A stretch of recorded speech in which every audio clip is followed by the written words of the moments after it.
Last time we had a beautiful exposition by Ananda Reddy on Savitri, and there was a question raised why Savitri was chosen as the major story for Sri Aurobindo's magnum opus, because his major work is Savitri, a legend and a symbol, as he calls it.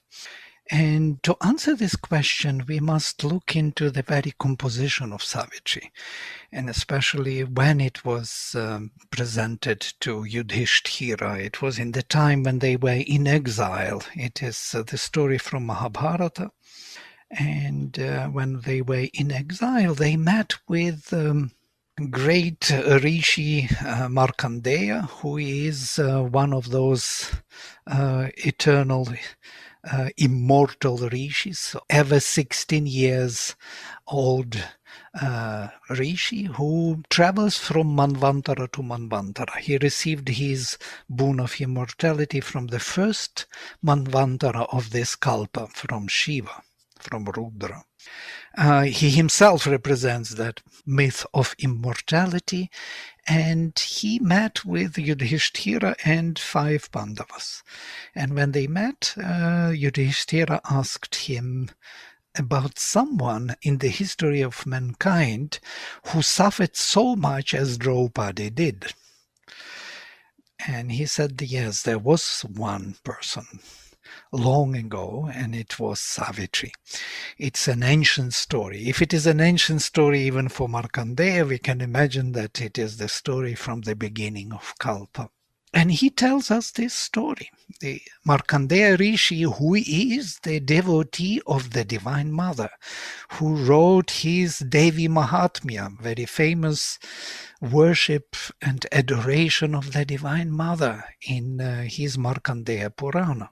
The same mantras which Mother uses to invoke the Divine Mother. Ya Devi Sarvabhuteshu Matri Rupena Sanstita Namastasye Namastasye Namastasye Namo Namaha. These are the verses of Markandeya, from Markandeya Purana. And this rishi tells the story of Savitri to Yudhishthira and Pandavas. And this is quite a significant element of it. So why did he use this story from Mahabharata? And Sri Aurobindo explains this in his note. The tale of Satyavan and Savitri is recited in the Mahabharata as a story of conjugal love conquering death. But this legend is shown by many features of the human tale, one of the many symbolic myths of the Vedic cycle. So it belongs to the Vedic cycle of myths of immortality, one of which is Markandeya, the other is Nachiketas, Trishanku, the Manthana of the ocean, the churning of the ocean. So these are the myths of immortality, one of which is Savitri and Satyavan. Satyavan is the soul. These are the symbols. Satyavan is the soul carrying the divine truth of being within itself, but descended into the grip of death and ignorance. That's why he has to live 1 year only. Savitri is the divine word, daughter of the sun, Savitri. She is the daughter of Savitar, the Lord of the sun, goddess of the supreme truth, because Savitar represents the supermind, who comes down and is born to save. So the divine word is saving the soul. Ashwapati, the lord of the horse, her human father, is the lord of tapasya, the concentrated energy of spiritual endeavor that helps us to rise from the mortal to the immortal planes. it is associated that Ashwapati was Sri Aurobindo himself, and we can see it in his exposition in Savitri, especially in the book 2, the book of the traveler of the worlds, how Ashwapati travels from plane to plane. Dyumatsena, the lord of the shining hosts, father of Satyavan, is the divine mind here fallen blind, losing its celestial kingdom of vision, and through that loss its kingdom of glory. Now we will have to mention these two again, the celestial kingdom and the kingdom of glory. There are two boons given to Dyumatsena, two boons, and these are his vision and his kingdom. Still, this is not a mere allegory. The characters are not personified qualities, but incarnations or emanations of living and conscious forces with whom we can enter into concrete touch, and they take human bodies in order to help man and show him the way from his mortal state to a divine consciousness and immortal life. Now we have to look at these four major personalities of the story, more precisely what they really represent. So in the whole story, as it starts in Mahabharata from King Ashwapati, who was loved by all his subjects in the kingdom, but he didn't have a son. How to continue his kingdom if he doesn't have a prince? So he did his tapasya. That's why he's Lord of Tapasya. For 18 years, he did a severe tapasya, trying to get the boon from goddess Savitri. Notice, Savitri is the wife of Brahman. So he was propitiating, he was trying to get her attention and to get the boon from her. So he was doing tapasya for 18 years. At the end of the 18th year, Savitri appeared in front of him and told him, ask any boon. I am very happy with your 18 years tapasya. And he said, give me 100 sons. And she said, okay, I will give you one daughter instead. Instead of 100 sons, you will receive one daughter, and you can't argue about this. Then Ashwapati was quite clever. He understood that there is something there. So he didn't argue about it, and he accepted the gift of one daughter. So his daughter was born, very beautiful, Deva Kanyaiva, as if the divine maiden. She was beautiful and she was truthful at the same time. And when she was 16 years old, nobody tried to ask her hand to marry her. And there was a reason for it, because not only she was beautiful, too beautiful for anyone to ask to marry her, but also she was very knowledgeable. So Ashwapati told her, so there is no match for you in this world. Please go and find your own mate. So she traveled all over the world in search of her mate, through many kingdoms, through many ashrams, looking for rishis, looking for kings, and couldn't find a match for herself. And in the story of Sri Aurobindo, when she decided already to go back, suddenly something stopped her and she felt attracted to the edge of the forest. And the wind was very magical. And suddenly she saw from far away a small figure approaching her, and her heart was started to beat faster and faster. And when that figure approached, she saw him, and it was Satyavan. And then they spoke. He told her his name. that he is Satyavan, the son of Dyumatsena, the king who was banished from his kingdom because he lost his sight. So they lived in the ashram in the forest. So he was a prince, but prince who had no future because he had no kingdom. And it's quite interesting if you look at these two kings, yes, Dyumatsena and Ashvapati, so to say.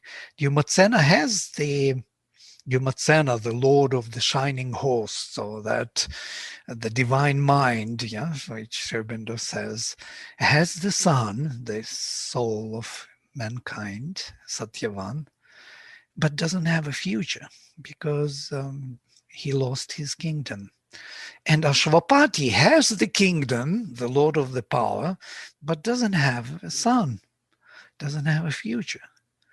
So here that we are, the power and knowledge, these two grand foundations of our manifestation. Power and knowledge are separated, split. Power manages this manifestation but has no future to make it divine. And the divine presence, the divine consciousness has no power, no approach to this manifestation, separated from it. So here they have to marry. And it's quite interesting when they meet Dyumatsena and Ashvapati in the story of Mahabharata. Dyumatsena tells Ashvapati that many times he thought to become family with Ashvapati, but because he lost his kingdom, his sight and his kingdom, he didn't dare to do so. It's quite interesting. When he lost his celestial power, his consciousness, he didn't dare to come to Ashvapati until their children met and decided to marry him. Yes, and that's the whole story about their marriage. So if we look at these four major personalities, Dyumatsena, who lost his sight and his kingdom, Ashvapati, who had his kingdom but had no future, and then two representatives of these two children. So, and compare it with the story told by the mother of the four first emanations which manifested the world. And these first four emanations were consciousness in light, bliss, truth, and life. And when they were projected for the first time, they started to move forward as if they were the supreme, and they disconnected from one another. And separating from one another and from the supreme source, they lost their oneness, their support, and turned gradually into their opposites. Consciousness in light turned into the darkness, became blind like the king Dyumatsena, and bliss became suffering gradually, as Ashvapati was mentioned in the Mahabharata, that though he was loved by everyone, he suffered a lot. Santapam upajagmivan. He suffered being loved by all. And that suffering was his major fault, because he didn't have the future. And then truth turned into the falsehood. Truth. What is truth? Truth is the correspondence of knowledge and power. That is truth, where the light of knowledge corresponds to power. So whatever we do is true to the consciousness. That is truth. And that truth lost that correspondence of power and consciousness. So they got separated. Blind Dyumatsena and King Ashvapati, who had no future. And finally, life itself, the Sat, the being, was fallen into its opposite, death. So the soul itself, Satyavan, could not sustain himself anymore in this world and had to leave it.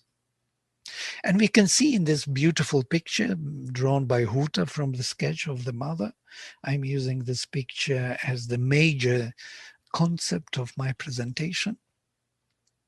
You can see that these four emanations coming from the Supreme gradually turned into their opposites, and these are at the bottom the symbols of these opposites: the darkness, the suffering, the falsehood, and the death.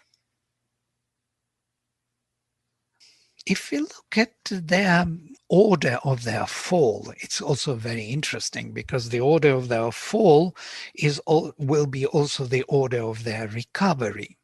So the first falls the consciousness in light. It becomes blind. Once it becomes blind, darkness, it pulls this ananda, the bliss, into the suffering. That means that the power which represents the being is no more illumined by the consciousness of that being. It loses that knowledge of that infinite being. And power applied without the knowledge of the infinite being becomes suffering. It was a bliss, and now it becomes suffering. And it pulls vijnana, that proper correspondence between knowledge and power. And as Aurobindo describes supermind, the major feature of the supermind is a total correspondence of the light of consciousness and power. Whatever is envisioned in consciousness is immediately realized in power on the level of the supermind. They got separated, and the truth itself falls into total falsehood, where the power does not correspond to the light of consciousness. And finally, these inbuilt, intrinsic powers of the divine being, of life, pull life itself, which is immortal and infinite, into its opposite, into death.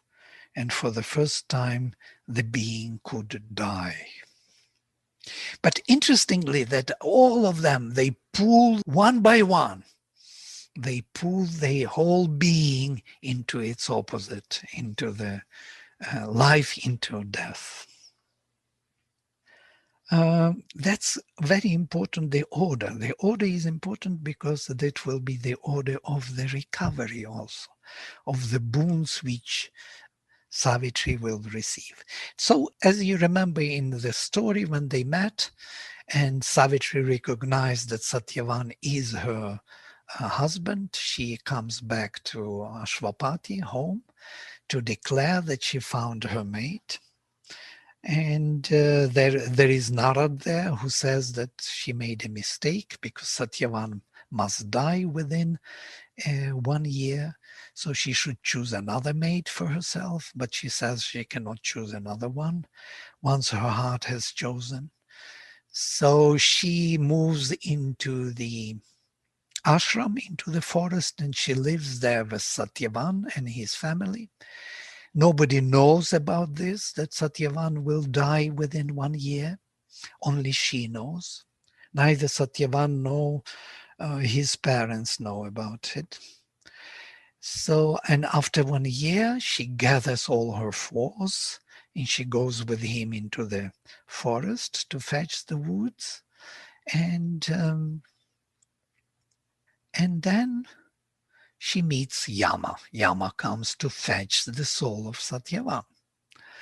And in that dialogue of love and death, as Aurobindo describes this dialogue in his Savitri, they dispute love and death. They dispute how to proceed with Satyavan.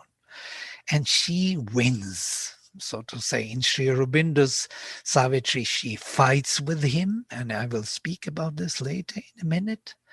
In Savitri, in the story of Mahabharata, she argues with him. She tells him about dharma. And he's so impressed about her knowledge that he gives her boon after boon. and there are 4 boons. Actually, there are 5 boons. Actually, there are 6 boons, but we classify them as 4 boons.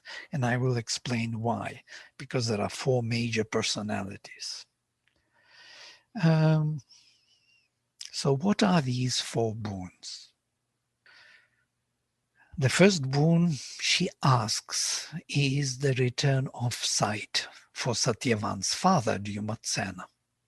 And it's quite interesting, and it is interpreted in Indian literature as if she is a very good daughter-in-law, and she knows about her father's wish to have 100 sons, Ashwapati, but she doesn't ask for the first boon from Yama to give 100 sons to Ashwapati. She asks for the first boon for Dyumatsena's sight. She wants Dyumatsena to get back his vision.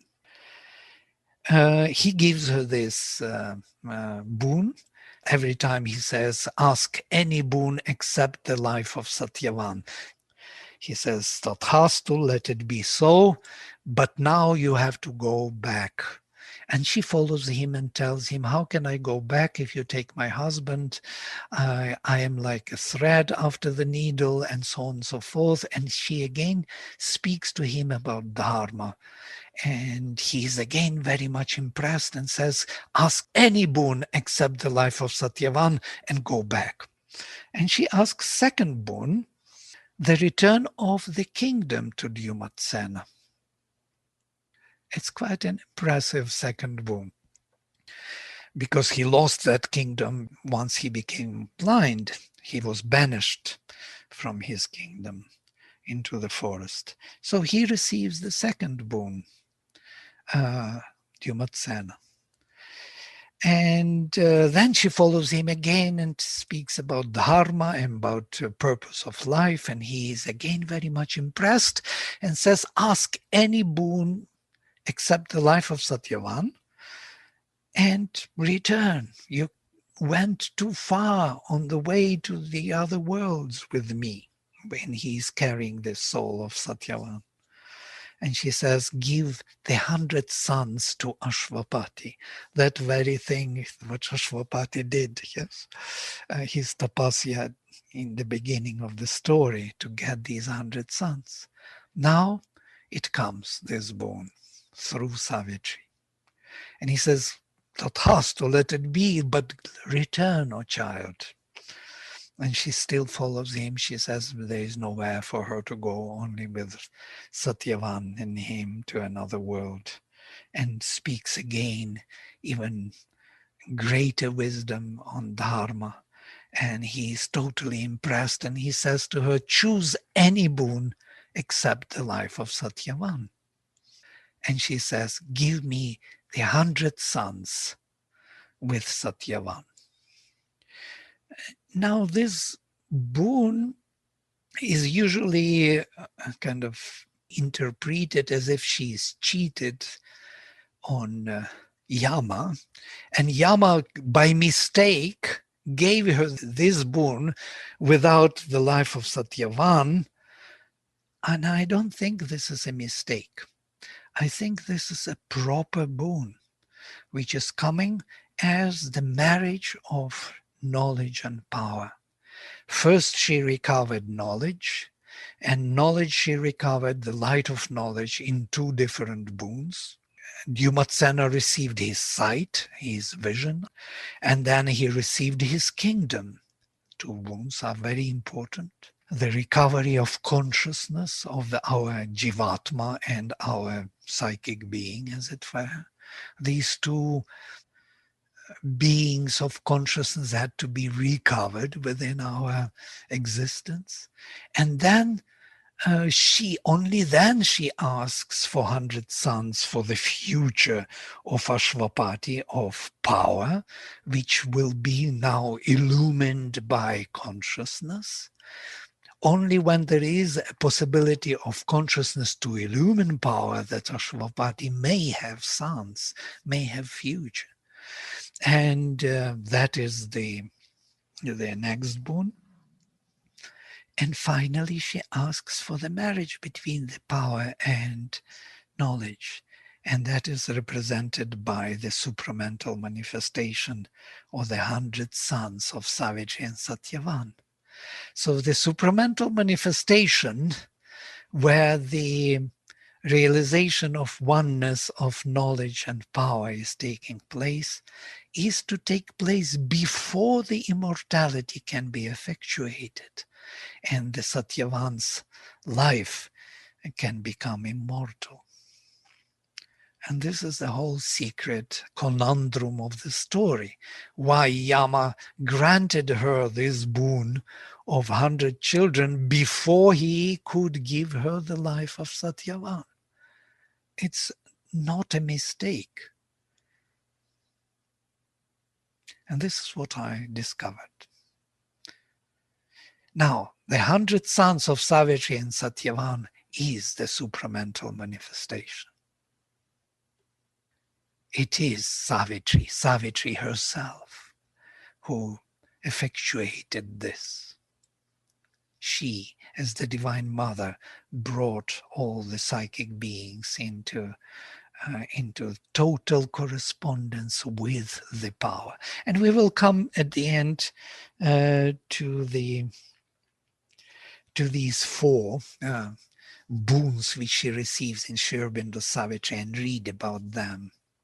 So here they are, symbolisms of four boons. Return of sight of kingdom of Dyumatsena.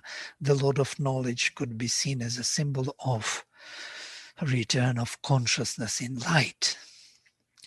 The conversion of the first fallen emanation, from which all that fall started. Now the recovery starts from his recovery from the darkness to light. And not only sight, but his kingdom, which is very important. And we will see it, how Aurobindo presents this in his Savitri. The 100 sons of Ashvapati was the recovery of the bliss, because the bliss is the correspondence of the power and the knowledge.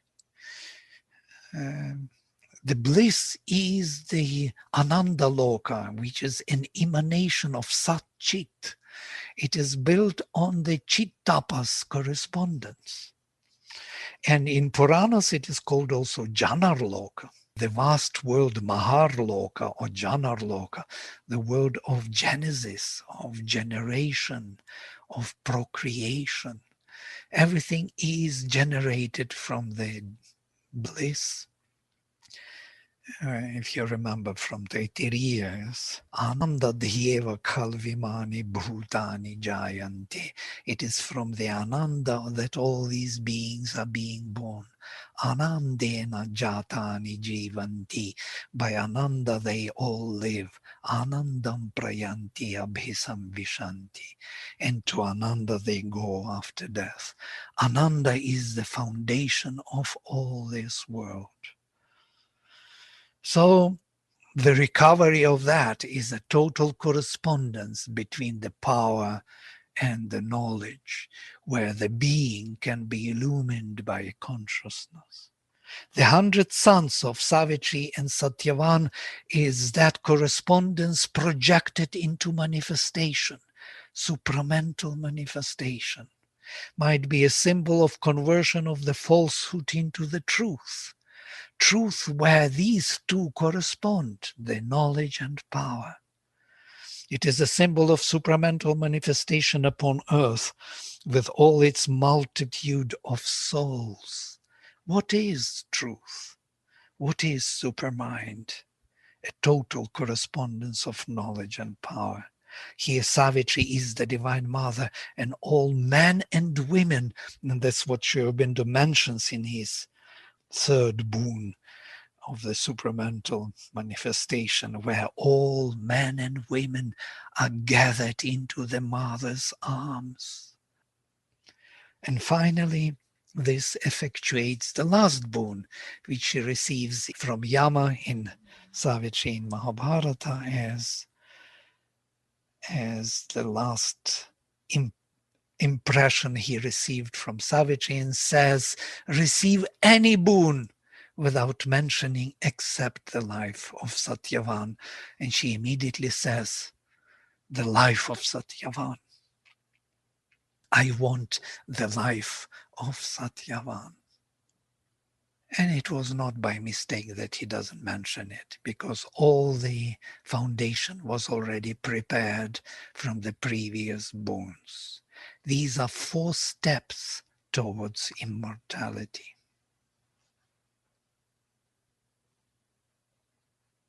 What is interesting in Sri Aurobindo's Savitri, when the Lord of Death, he is not so friendly as in Mahabharata Savitri. He recognizes that behind Savitri there is a Divine Mother, and he tells her, look, let me look into your eyes that I may see her eyes within your eyes. It's quite interesting. But he doesn't want to give up, and he tells her that this world is not made by knowledge, though you have knowledge, but by power. Do you have a real power? That power which will correspond to the light of knowledge. And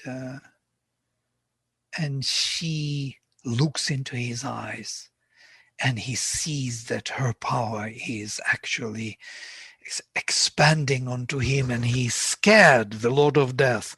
And that is the passage from Savitri. Look at this. He called to night, that darkness, first fall of the consciousness in light. But she fell, shuddering back. He called to hell, which is suffering, but sullenly it retired. The Lord of Death calls to all his 4 major emanations, notice, one by one, night, hell. He called to the inconscient, the falsehood, for support, from which he was born, his vast sustaining self. The death was born from that falsehood, from separation of knowledge and power. It drew him back towards boundless vacancy, as if by himself to swallow up himself. And then he falls to himself. He called to his own strength, death. But it refused his call. It didn't answer. The correspondence between power and knowledge was already established by Savitri. At last he knew defeat inevitable, and left crumbling the shape that he had worn. He was wearing this shape of death, abandoning hope to make man's soul his prey and force to be mortal, the immortal spirit. This is his task, his purpose, to make the immortal spirit the mortal. Because life is nothing but perpetual change, death. And that is how in time and space the life is maintained. Now we are coming to the final part of my presentation. After this collapse, victory by the Divine Mother Savitri over the Lord of Death, there is the Book of Everlasting Day. And I want to read the first sentence of this book, because it is important, because what will follow is important after this. A marvelous sun looked down from ecstasy's skies on worlds of deathless bliss, perfection's home, magical unfoldings of the eternal smile, capturing his secret heartbeats of delight. The transcendental delight is being manifested on earth. God's everlasting day surrounded her. Domains appeared of sempiternal light, invading all nature with the Absolute's joy. Her body quivered with eternity's touch. Her soul stood close to the founts of the infinite.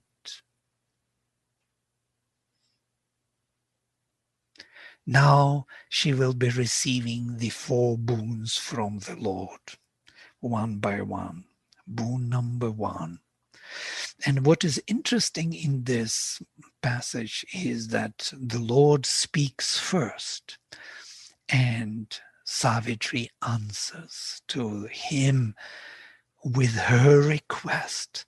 It is as if he is offering her boon first, and she is accepting it in her way. Now he says to her, choose, spirit. This is the voice of the Lord speaking to Savitri. Thy supreme choice not given again. For now, from my highest being, looks at thee, the nameless, formless peace, where all things rest. The witness consciousness, the consciousness of Purusha. And silently the woman's heart replied, thy peace, O Lord, a boon within to keep, amid the roar and ruin of wild time, for the magnificent soul of man on earth. Thy calm, O Lord, that bears thy hands of joy. Now, if you look at this, what she requests, there will be 2 movements. Movement 1, the peace, to keep the boon within, to keep amid the roar and ruin of wild time. Whatever happens here in Prakriti, there will be always a witness, unborn self, viewing it from above. Jivatma, realization of Jivatma. And thy calm, O Lord, that bears thy hands of joy. What are these hands of joy and that calm within? And this is something which creates this glory of kingdom. That kingdom of Dyumatsena he lost. That ruling over the earth is done by the psychic being. It is only through the psychic that the Jivatma can reach out and rule on earth. And these are the hands of joy. These 2 major realizations convert the darkness into the light. The Jivatma, the realization of unborn self, and inborn self, Antaratman, the psychic being coming forth together as one. Boon 2. The second time the eternal cry arose.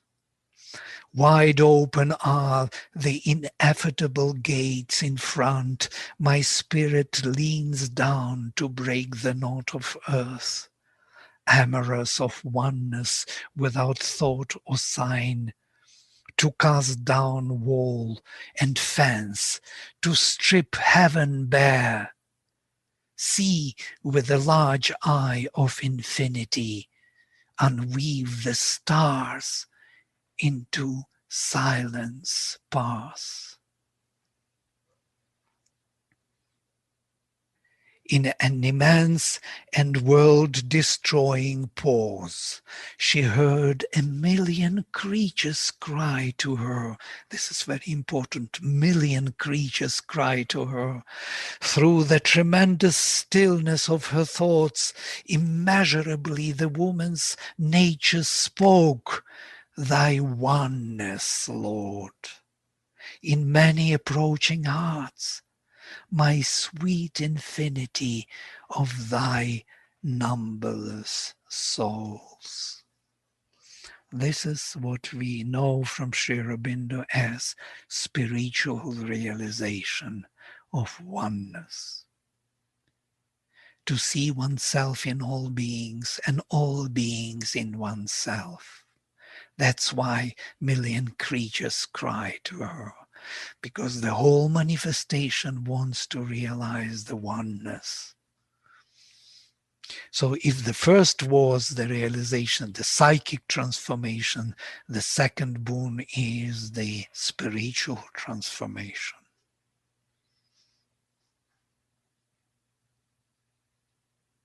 This is the boon of Ashvapati, that the inner being can be manifested in the oneness of the world.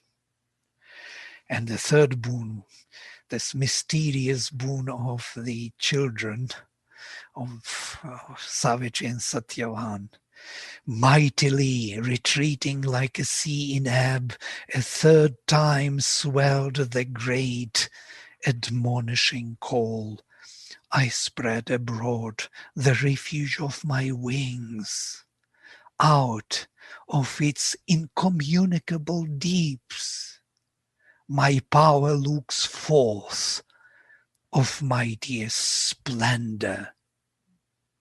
Power looks forth of mightiest splendor, stilled into its majesty of sleep, withdrawn above the dreadful whirlings of the world.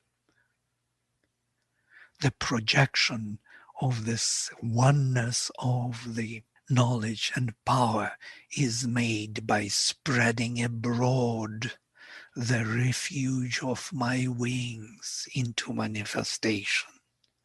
He gives her a hint which she should choose, what boon she has to choose. A sob of thanks was answered to the voice, and passionately the woman's heart replied, "Thy energy, Lord, to seize on woman and man, to take all things and creatures in their grief and gather them into a mother's arms." The supramental manifestation on earth.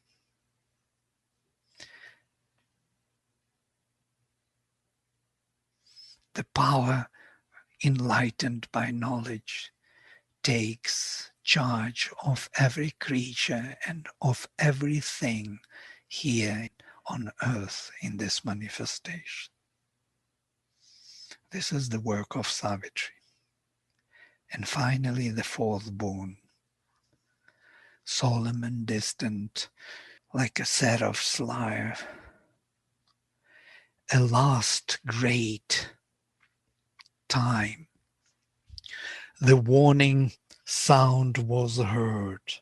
I opened the wide eye of solitude to uncover the voiceless rapture of my bliss, where in a pure and exquisite hush it lies, motionless in its slumber of ecstasy, resting from the sweet madness of the dance, out of whose beat the throb of hearts was born. Life itself was born, the throb of hearts came into being. Breaking the silence with appeal and cry, a hymn of adoration tireless climbed, a music beat of winged uniting souls. Then all the woman yawningly replied. All the woman yawningly replied, thy embrace, which rends the living knot of pain, thy joy, O Lord, in which all creatures breathe, thy magic flowing waters of deep love, thy sweetness give to me for earth and man.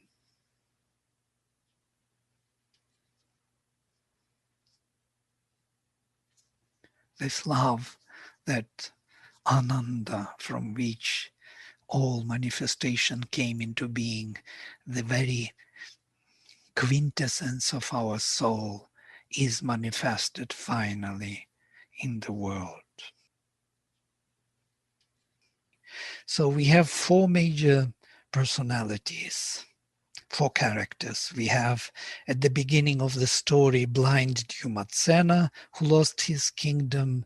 We have suffering Ashwapati. We have unasked, unmarried Savitri, a very beautiful and truthful being, and dying Satyavan, who within 1 year must die. After 1 year of marriage with Satyavan, after she married Satyavan, what do we have? We have seeing Dyumatsena with his kingdom returned back to him.